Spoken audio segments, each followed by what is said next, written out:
Welcome back to another episode of Mad Media covering a shocking news story today. What is one of the first things that comes to mind when you think of American cuisine?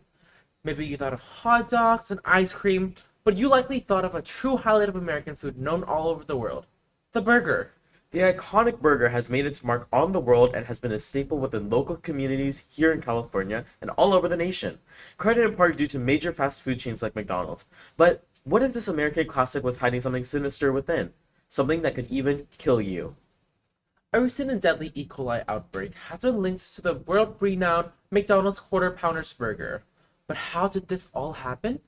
The specific ingredient as a source of the widespread E. coli outbreak has yet to be confirmed by the FDA, but investigators have suggested that the slivered, raw onions and beef patties exclusively used on McDonald's Quarter Pounders are both likely culprits. E. coli bacteria are known to thrive in undercooked and raw vegetables and meat. These raw items are contaminated when the E. coli bacteria from the intestines of animals, like cows, reach the items, whether through meat processing or runoff reaching a vegetable field. The bacteria is associated with 61 deaths per year according to the CDC, and symptoms beginning after 3 or 4 days after consumption include fever, severe stomach cramps, diarrhea, vomiting, and could even result in serious kidney complications or even death.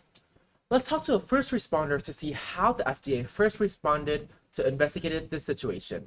To give you a picture of Dr. Tran's role, let's start at the moment she was notified.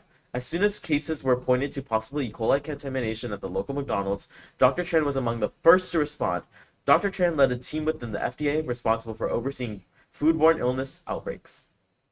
Her team was on site within hours of receiving reports, starting with detailed testing of food samples, including the burger patties and raw onions used in the material. Initial testing soon revealed E. coli bacteria in both ingredients, which required immediate action to recall these items from kitchens across our area. Here's Dr. Tran live in the studio. Welcome, Dr. Tran. Welcome. Hello, thank you for having me. How would you describe the urgency of the situation? We had to act fast. Every moment counts when public health is on the line. Our initial priority was isolating the source within the supply chain to prevent more cases, and then working with public health departments to track down affected individuals. It's a race against time.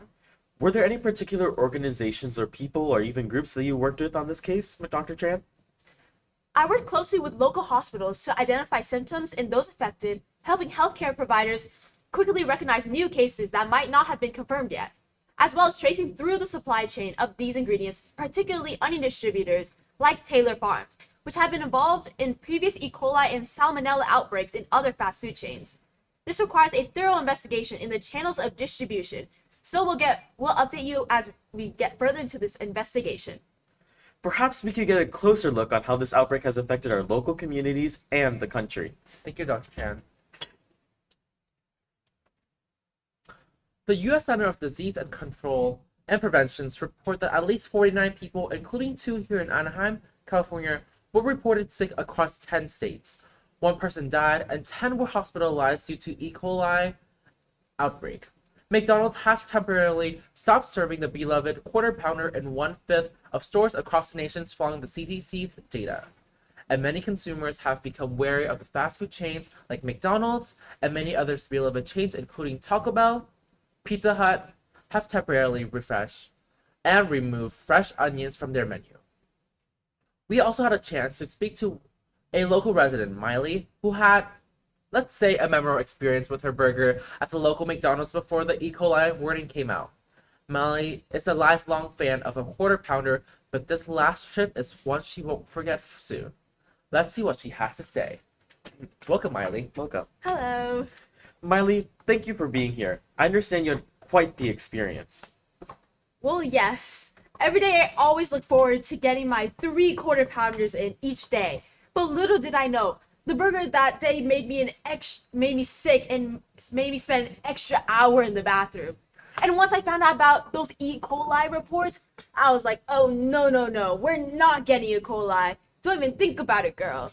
And this year, it's heartbreaking to see the only thing you love betray you. I'll continue to eat it though, while cautiously eating and picking out those pesky onions I hear. I hope that McDonald's get the situation resolved very quickly, so I can go back to eating the Quarter Pounder I love in peace. Next time you get a fast food bite at your local fast food chain, beware, because E. coli might be on the dollar menu. Well, folks, that's a scoop on this beefy situation. Just remember, in times like these, it's better to grill your own questions than to relish the risk. So, as we take this investigations one bite at a time, keep your burgers well done, your onions optional, and your stomach out of trouble. Stay safe, stay informed, and remember, when life hands you E. coli, make, well, a well-cooked burger instead. Signing off, this is Aiden. And D. See you on the next broadcast of Mad Media.